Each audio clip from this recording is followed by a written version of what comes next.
Sunny fall day. We'd been living in Patricksville for a little more than 6 months. Saturday morning, we were driving 40 minutes to Brunswick for Grace's soccer game. There were not enough kids in Patricksville for a team, let alone a league. Brunswick was also where Grace went to school. Sam in the passenger seat said, "Maybe it's that the air is so clear out here that they can smell it on us." We'd come from Seattle, where we'd spent the past 5 years in a suspended final salute to our youth, the denial phase, adopting the baby into our lifestyle more than we adapted to meet her, running ragged until one morning it was as if we both woke up in bliss and acceptance. A dairy farm in the country beckoned. Radical acceptance, says Sam's therapist. To quit dawdling amongst ghosts of friends and feelings and meet adulthood head on. In the country. We could laugh to hear the others say it out loud. It sounded so fairy tale. But that's what it was. Back to the land. Once we'd decided on it, we wanted to make the move before Grace started school and started making friends. We had a going away party, which was really more like a going away dinner with a couple of our couple friends. And that was that. We packed the car and left no commitment, material, spiritual, or otherwise, behind. Friday night before, near dinner time, the horizon is glowing orange, and Grace is nowhere to be found. This is not so unusual. She is a born wanderer, like her father. But she doesn't come when we call, and this part is unusual. It starts to get dark, as in very, very dark. In the country dark. No moon rises. We split up and trace larger and larger circles, calling her name. Walking the tree line behind the house, I see my wife's flashlight bobbing across the road and across the unplowed field. She's doing a worse job at suppressing the fear in her voice. Just before 10, we reconvened in the house. A few minutes after that, there was a knock on the door. It was Paul Peterson from next door. The last and only other time he'd been here was with a peach cobbler, and we showed him around and talked about all the changes we had planned for the place. And when he went home, he smiled and said, "If you ever need anything..." Now he was holding his gun. He was not smiling. "If that girl ever comes on my property again, I won't hesitate." He spat on the porch and then walked home in the dark. When he was halfway down the yard, without turning around, he said, "Just a friendly warning." Grace came home not long after. I didn't know what to say to him. What can you say to a man with a gun and 50 miles of darkness and wilderness behind him? Maybe they can smell it on us. It was everywhere. The store, the post office, people you pass on the sidewalk look at you different. They know you're not one of them, and they know you know. Brunswick was different. It was an exurb in the hinterlands of a non-existent city, a free radical floating detached in the great empty middle of the continent, a rectangle tract nearly a quarter-mile long of neatly spaced 2-story houses planted seemingly at random in the midst of all that farmland. Neither Sam or I wanted to admit it, but we both felt more comfortable there. It offered at least a placebo of civilization, of urban life. And if enough people get together in one place and put their faith in a placebo, eventually it'll cease to be a placebo. So I didn't mind the long drive. In fact, by the time the soccer season began, I looked forward to it. Everything's a long way from everything out here anyways. In the country. We took her to the playground after the game, and she played a while with a few of the other girls. "Look at this." Sam handed me a flyer. She'd found it taped to the bottom of the slide. "We want to kill you." There was a roughly drawn red circle touching all 4 sides of the page. Davidson Manor, Brunswick's premier haunted attraction. Live shows every night till Halloween. Guest participation mandatory. Mandatory was spelled with an E. Small print along the bottom of the page listed the admission fee. A suggested donation of a can of peaches. We looked to some of the other parents, but they just shrugged. They'd never heard of the place. Sam said, They shouldn't post these kinds of things on the playground. And we all nodded in agreement. When she thought nobody was looking, she slid it into her purse. Wednesday before Halloween, cleaning up after dinner, she asked if I thought it was age appropriate for Grace, since it was posted on a slide. I said that those things usually aren't. She said, yeah. Then, on Friday night, we called a babysitter for Grace and went out to dinner. When the bill came, I said, hey, what if we went to the Davidson Manor instead? She didn't answer, and for a moment I thought that she didn't know what I was talking about, but then she said, instead of the movie? Lawrence of Arabia, her favorite movie. I said, yeah. She said, I was thinking the exact same thing. Should we call Michelle? Only if we think we're going to be late. An hour later, we were pulling into Brunswick. There were 4 colors that the houses in Brunswick could be, and they alternated and repeated in a very noticeable, very hypnotic pattern which made the neighborhood seem even larger than it was. Robin's egg blue, pale pink, sandy beige, and white. I sort of thought it would be in an empty warehouse or a factory or something, she said. Or the old slaughterhouse, I said. Maybe it's at the school. Is that the school's address? No. We scanned the addresses on the houses until we found it. Just a house like any of the others. We parked in the street and double-checked the address. There was a small sign staked in the lawn with an arrow pointing toward the front door. Enter. As we walked up the driveway, I realized that my heart was racing. I think this is the scariest I've ever been at something like this. We both laughed. We knocked on the door, and soon after heard footsteps on the other side. My face and ears were burning. And it was just a normal-looking guy who opened the door. Glasses, an inoffensive little patch of hair on his chin. In fact, I would almost say that he had a generally pleasant face. An almost concave man, except for the little hint of a potbelly where he tucked his polo shirt into his jeans. He said hello, and we returned the greeting, and then we both stood there. We're here for the show, said Sam. Ah, excellent, yes, of course. Step right in. We did, and he closed the door behind us. So, no little ones?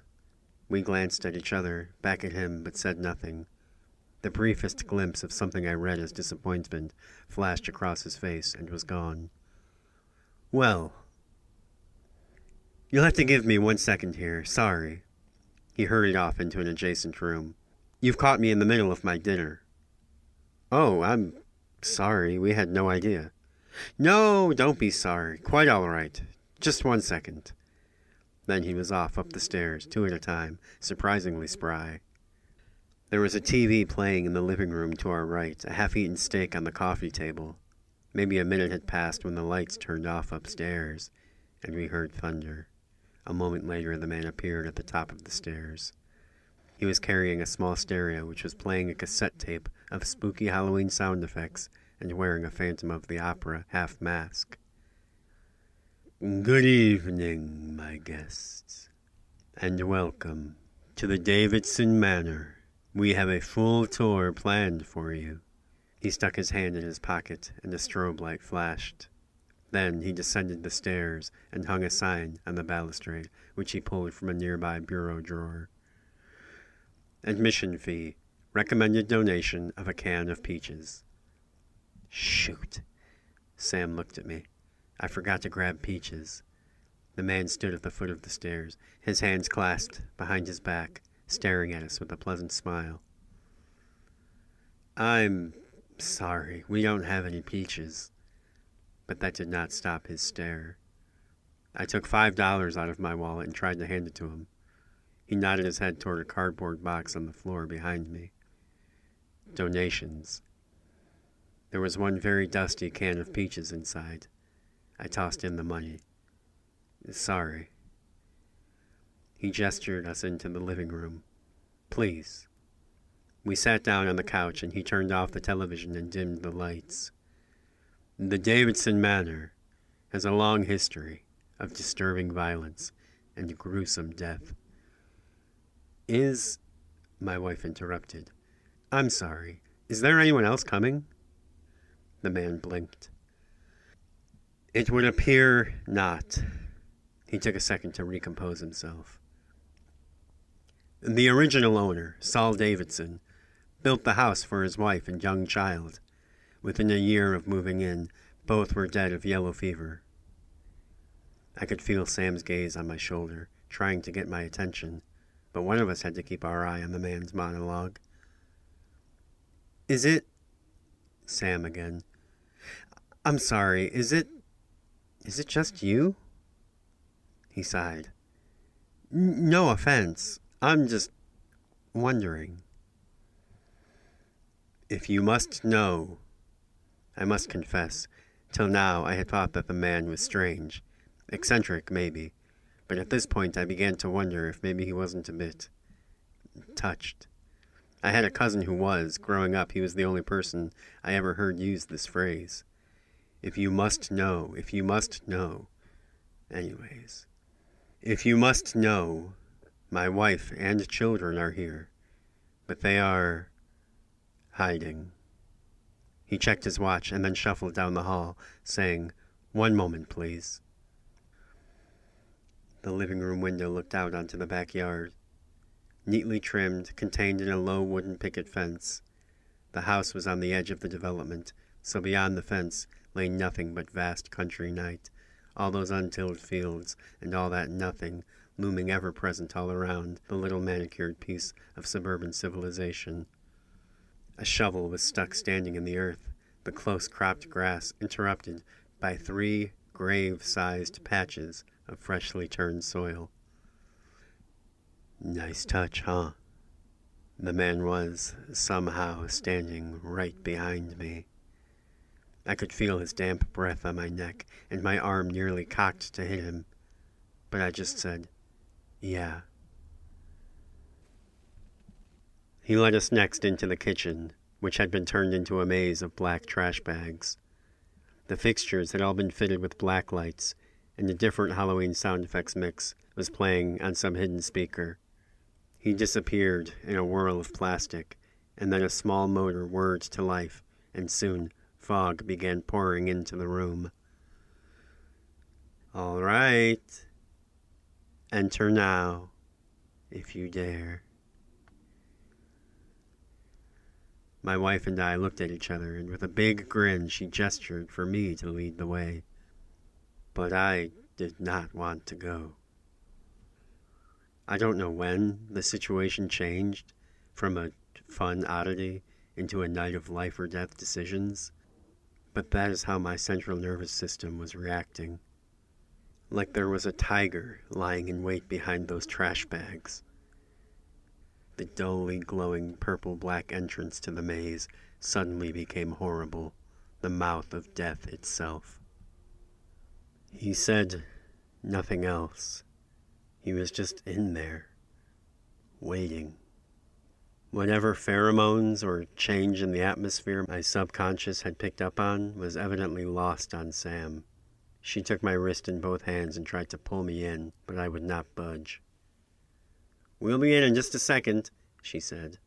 She mouthed, "What?" at me.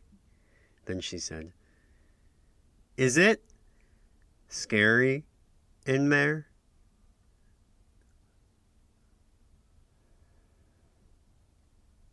For what might have been 30 seconds, he did not respond. Only the hiss of the fog machine. And then he said, "Very." I wanted to run. It was as though I were sharing my head with someone else, a systems manager who slept on a cot in the furnace room and only came out once, maybe twice a year. We spoke different languages, and as I stared at the linoleum floor and the trash bags and the phone charger and the countertop outlet, he was pounding on the door, trying desperately to be understood, screaming as if he were trying to overcome the language barrier by sheer force of will. But the rational mind is deeply entrenched at this late date. The rational mind requires evidence. The man at the door is a kook, an embarrassment to be overcome, killed if at all possible, but certainly ignored. A forest of fishing line taped to the kitchen ceiling brushed across the skin of my neck. The fog machine cycled off. The room was choked. I could not even see to the end of the makeshift hall. Sam leaned on my back, pushing me forward. How big could the kitchen possibly be? My feet shuffled reluctantly ahead. Eventually we turned the corner. Nothing happened. Every muscle in my body was tensed to the point of soreness. I thought that I could hear him breathing. I listened closer. I could not. Or he was holding his breath. I felt a tugging on my ankle, and then something fell on me. I screamed. Sam laughed. A plastic skeleton on a pulley system. I disentangled myself from the bones and tossed it. Somewhere between all that plastic, I could hear the man snickering. The next hallway was the last, and then we were spit out into the laundry room. Our host was nowhere to be seen. A handwritten sign taped to a door read, "This way." It led to the garage. There was a tarp on the floor, and a layer of soil spread atop it. Rows of cornstalks had been planted, thick enough to obscure the center of the room. This time Sam took the initiative. She found 2 open, empty coffins waiting amidst the corn. "Creepy," she said. My fear had not abated, and I felt as if I could barely breathe. They were handmade, unadorned pine wood. And then I glimpsed a third, a row over, this one nailed shut. I tried nudging it with my foot. It was heavy. Wham! The door slammed shut. This time Sam and I both screamed. The lights went out. "Look," said Sam. There was something written on the inside of the coffins in glow-in-the-dark paint. "Let us bury you alive. Win $1,000. $1,000. Think of the house. We could finish the bathroom." It was true. Work had slowed down at the exact wrong time. I said, "I think I might be claustrophobic." "Wait." She put her hand over my mouth. "Hello?" She spoke to the velvet dark. I held my breath and heard blood pumping in my ears. And then we were blinded by white light. The man was in the garage with us, pointing a powerful flashlight at our faces. "Do we have any takers?" Sam nudged me. My throat was closed. I couldn't even say no. As my eyes adjusted slightly, I could see that the man had changed into a baggy black suit, and he was carrying something in his other hand. A hammer. I said, "What do your neighbors think of all this?" I don't even know where the question came from, and it seemed to catch the man off guard as well. "We all agree that the small business is the true engine of the American economy." And then, and I also do not know why I did this, I stepped inside one of the coffins and laid down. "Very good," he said. He stepped over top of me and shined his light in my eyes, and I could see nothing else. "For legal purposes, you need to say, 'I want to die.'" I laid there squinting for what felt like a long time. "But I don't." Sam sighed. The man said nothing, and his light did not move. "I want to die." With that, he sprung into action. The lid was slammed shut over me, and then he began hammering in nails, one after another. I tested it with one hand, and found that I really was trapped. I tried to check my heartbeat, but it was no use. Within moments it felt as if it might break loose of my ribcage entirely. I tried taking deep breaths. It didn't seem to do much. I felt cold all over. He drove in the final nail, and then there was silence. I began to imagine already that I was running out of oxygen. The air felt too warm, too heavy. Even filling my chest too full of breath, pressed my arms against the walls of the coffin. I pushed harder, imagined the wood splintering, the whole thing shattering around me. But the carpentry was solid. Our Father, who art in heaven, hallowed be thy name. I did not like this man. In kingdom come, thy will be done, on earth as it is in heaven. I felt the rubber toe of my shoe curl against the inside of the lid. Give us this day our daily bread, and forgive those who trespass against us. I needed Sam to do something. She was a devout vegetarian, but she'd sooner eat a steak than flag down a waiter for bringing her the wrong order. This was untenable. Sam, I said. I could imagine how muffled and limp it must have sounded on the other side of the pine wood. Lead us not into temptation, but deliver us from evil. Sam? What? What do you want? And something in her voice broke through then, at the height of my fear, which had up until now blinded me to it. Disdain. Maybe even disgust. She was fed up with me, and suddenly a much deeper, more sobering fear washed over me. Never mind, I said. But now with me in the coffin, he could overpower her easily. There was something deeply off about this man. Why had we elected me to lay in the coffin? Sam was torturing me, unleashing her sublimated pity and revulsion, trying to make me cry at a children's attraction. He lifted the head of the coffin and dragged it onto a cart, and then I heard the garage door open. Even inside of the coffin I could feel the chill of the night air. He rolled me around the side of the house and into the backyard. I heard Sam's footsteps following us through the grass. I wanted to see a business license. There's no way this was a legal operation. What sort of stage effects hokum was he going to pull? Surely I was not going into any actual hole in the earth in this man's yard.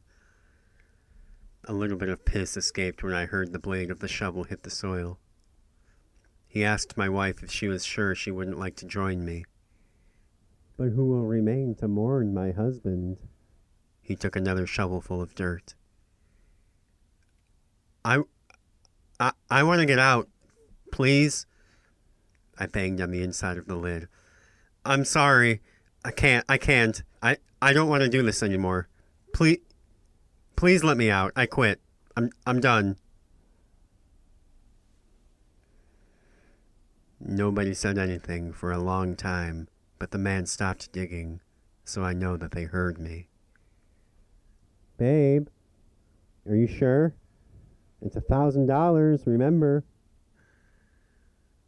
I said that I wanted to go home. Again, there was a long silence. Sir, you already said that you wanted to die. You entered into an implicit contract when you came here. I don't. I'll pay you for your time. A cancellation fee, whatever you want. I just... Cancel, please, cancel. I waited. A wailing train passed somewhere in the far-off night, the crickets sang in the fields. The worst part about dying was that I wouldn't be able to explain. Who climbs inside of a coffin at a complete stranger's house and offers to let himself be buried in it? One of the most avoidable deaths of all time. There, but for the grace of God, go not even I. I would be defined by my death, a macabre Snapple fact. Every day for 35 years, every day I woke up and lived and felt, and none of that will survive the past 5 minutes or the next hour. This random house in the middle of nowhere would overshadow all of it. If they ever even found me. I wouldn't be able to explain, and I wouldn't be able to point a detective at the exact right identical backyard to nudge him toward important clues he may overlook. If I am not a roadside oddity, I am an urban legend for high schoolers to scare each other with. And then with a loud crack, the lid split from the coffin. I could see moonlight through the gap. The man went around the edge, prying the lid up with his hammer. I closed my eyes and lay there feeling the cool air on my face and filling my lungs. I opened them. The lid was gone. I saw how Sam was looking at me. I didn't care. I was alive. The stars were shining. My legs were stiff and my back ached from clenching, and the man led us back into his house without a word. Inside, all of the lights were on. All of the strobing and black lights were cut, the sound effects loops silenced. We entered through the laundry room, and in the wash tub there were rubber gloves, a hacksaw, a plastic tarp, a bottle of bleach, and several jugs labeled acid. I think maybe I was starting to come down a bit and feeling a bit bad about ruining the show, about wasting the guy's night, and I said, "Nice touch." He stopped and looked at the tub and then at me, and I could not read his face, if the surprise was genuine. He was still carrying the hammer, I noticed. His face twitched a little when he swallowed, and then he put on a knowing and almost friendly smile and gave me a little nod of understanding. On the way out, we passed a closed door. The sign on the door said, "Stay out." Another leg of the tour that I'd ruined? Still feeling bad, I opened the door. Stairs led down to an unfinished basement. Unfinished and undecorated. The lights were on, though. And there was a noise. There was no misreading the anger on the man's face as he doubled back and confronted us. "Maybe you just can't read." Sam was looking in the basement. Something in her expression set me on edge. "Hello?" she called out. The man craned his neck to look around me. "This area is off limits." Sam didn't even turn to look at him, but began descending the basement stairs. I wanted to remind her that the man still had a hammer in his hand. He shoved through me, but it was too late. Sam had stopped 2 steps from the bottom. I followed the man down after her. The noise I'd heard was a CD player. The low basement was occupied by perhaps a dozen people, all seated in neatly spaced chairs facing the far wall. They were listening to a meditation track, a low, not unpleasant droning, some chimes, some birds, a running stream. They all wore some unremarkable combination of business casual staples, and none turned to look at us on the stairs. A gray carpet and a long folding table with some bananas and a coffee maker offered creature comforts to contrast the concrete floors and wall. While we watched, none of them said a word, and none moved except to breathe. Her demeanor changed entirely. Sam retreated back up the stairs in silence. We followed, and our host closed the door behind us.